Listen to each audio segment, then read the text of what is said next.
Magandang buhay! Naririto ang pangatlong parte ng malalalim na salita sa Tagalog o Filipino.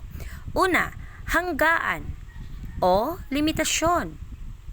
Pangalawa, hatin taon o semestre. Pangatlo, katipan o syota or kasintahan. Pang-apat, katoto o kaibigan.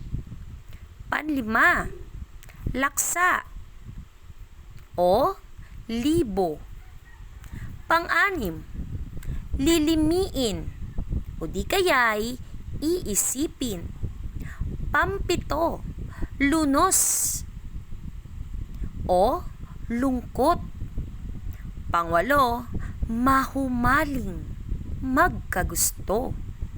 Pansyam, mapalugmok o di kaya'y mapadapa. At pang-sampo ay ang mapaluwal. Kung alam niyo ang ibig sabihin nito, paki-comment sa comment section.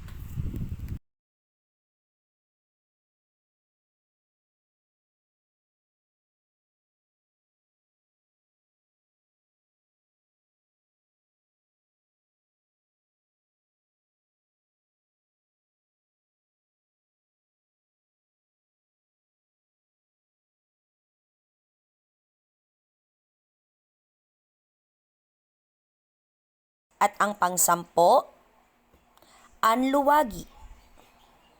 Kung alam ninyo ang sagot dito, pakilagay lamang sa comment section. Maraming salamat!